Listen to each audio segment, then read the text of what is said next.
തിരുവനന്തപുരം കോർപ്പറേഷനിൽ CPM BJP ഡീലുണ്ടെന്ന ആരോപണവുമായി Chempazhanthi local committee അംഗം ആനി അശോകൻ. കടകംപള്ളി സുരേന്ദ്രനാണ് കരുനീക്കങ്ങൾ നടത്തുന്നതെന്നും ആനി മീഡിയ വണിനോട് പറഞ്ഞു. ഒന്നല്ല രണ്ട് ചങ്കാണ് നമ്മുടെ പിണറായി വിജയൻ അല്ലേ. ഞാനൊക്കെ മുമ്പ് ആലോചിച്ചിട്ടുണ്ട് എന്തുകൊണ്ടാണ് ഈ രണ്ട് ചങ്ക് എന്ന് പറയുന്നത്. ഈ രണ്ട് ചങ്കില്ലെങ്കിൽ മനുഷ്യന് ജീവിക്കാൻ പറ്റൂല എന്നൊക്കെ ആലോചിച്ച് പോയിട്ടുണ്ട്.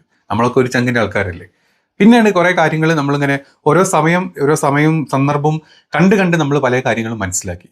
ഇങ്ങേരുടെ ഒരു ചങ്ക് അങ്ങ് കേന്ദ്രത്തിലും ഒരു ചങ്ക് നമ്മുടെ കേരളത്തിലുമാണ്. ഈ രണ്ട് ചങ്കും കൂടെ ഇല്ലായിരുന്നെങ്കിൽ എന്നെ ഇങ്ങനെയൊക്കെ പൊക്കി ജയിലിലിട്ട് പോയേനെ എന്നുള്ളൊരു അവസ്ഥയാണ്. അല്ലെങ്കിൽ പുള്ളിയുടെ മകനെയും മകളെയും മരുമകനെയും ഒക്കെ പല ജയിലുകളിൽ മാറി നമ്മൾ കാണേണ്ടി വന്നേനെ.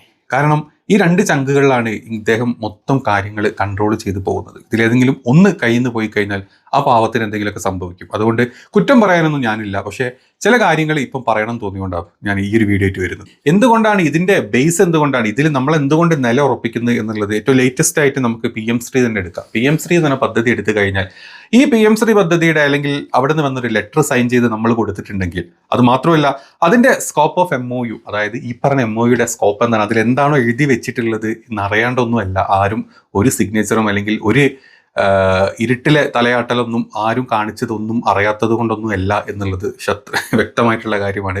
അത് ബിനോവിഷ്യം തന്നെ പച്ചക്ക് വന്ന് നമ്മുടെ ഒക്കെ എല്ലാവരും മുമ്പിലോട്ടും പറഞ്ഞിട്ടുള്ള ഒരു കാര്യമാണ്. നമ്മുടെ പിണറായി വിജയന്റെ കുടുംബത്തിനെ തന്നെ നിങ്ങൾ ഇങ്ങെടുത്തോ, മകളാണെങ്കിലും മകനാണെങ്കിലും മരുമകനാണെങ്കിലും വിധേയപ്പെട്ട് നിന്നിട്ടില്ലെങ്കിൽ ഏതോ സമയത്ത് ഈ പറഞ്ഞ EDയോ NIAയോ പൊക്കിക്കൊണ്ട് പോകേണ്ട ആൾക്കാരല്ലേ.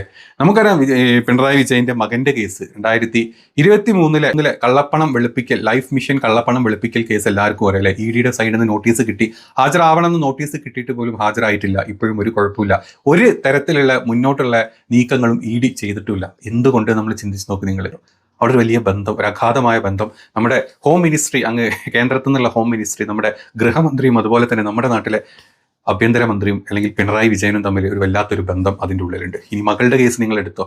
നമ്മൾ പണ്ട് Excel വിറ്റും വേഡ് വിറ്റും ഉണ്ടാക്കിയ കോടികളുടെ കണക്കുകൾ ഇപ്പോഴും അന്വേഷണം നടക്കുന്നുണ്ട്, എവിടെ എത്തുന്നില്ല. അതിൻ്റെ മന്ദഗതിയുടെ ഒരു ഉള്ളടക്കം എന്താ നിങ്ങൾ ചിന്തിച്ചിട്ടുണ്ടോ? അങ്ങനെ ഓരോ കേസുകളും നമ്മുടെ ഇരട്ടച്ചങ്കന്റെ കേസ് തന്നെ എന്താ ഇത്ര പ്രാവശ്യങ്ങളായിട്ടില്ലേ. എനിക്ക് തോന്നുന്നത് ഇപ്പൊ ഇന്ത്യയിൽ ഏറ്റവും കൂടുതൽ മാറ്റിവെക്കപ്പെട്ട കേസുകളിൽ നമ്മുടെ ലാൽവിൻ കേസ് തന്നെ ആവാൻ ചാൻസ് ആണ്. കേസുകൾ ഇങ്ങനെ മാറിക്കൊണ്ടിരിക്കും, മാറിക്കൊണ്ടിരിക്കും. അതിന്റെ ഒരു അവസ്ഥ, അതിന്റെ ഒരു ബന്ധം എത്രത്തോളം ഊഷ്മള ബന്ധമാണ് ഈ രണ്ട് ചങ്കകളുടെ ഇടയിൽ നിങ്ങൾ ചിന്തിച്ചിട്ടുണ്ടോ? ഇങ്ങനെ നമ്മൾ എടുത്തു കഴിഞ്ഞാൽ നമുക്കൊരു 100 കണക്കിൽ കേസുകൾ നമ്മുടെ മുമ്പിലോട്ട് വരും. ഇതിന് ന്യായീകരിക്കാൻ വേണ്ടി പലതരത്തിലുള്ള ക്യാപ്സ്യൂളുകളായിട്ട് പല അന്തമില്ലാത്ത സഖാക്കൾ എൻ്റെ വീഡിയോയുടെ താഴത്ത് കമന്റ് ഇടും, എന്നെ തെറി വിളിക്കും, കുഴപ്പമില്ല. പക്ഷേ നിങ്ങൾ ചിന്തിക്കണം. നമ്മളിങ്ങനെ വെച്ച് കൊടുത്ത് ഇതൊരു രാമരാജ്യമാക്കണോ എന്നുള്ളത് നിങ്ങളങ്ങ് ആലോചിച്ചാൽ മതി. എന്നിട്ട് എന്നെ തെറി വിളിക്കാനും ചീത്ത പറയാനൊക്കെ വാ.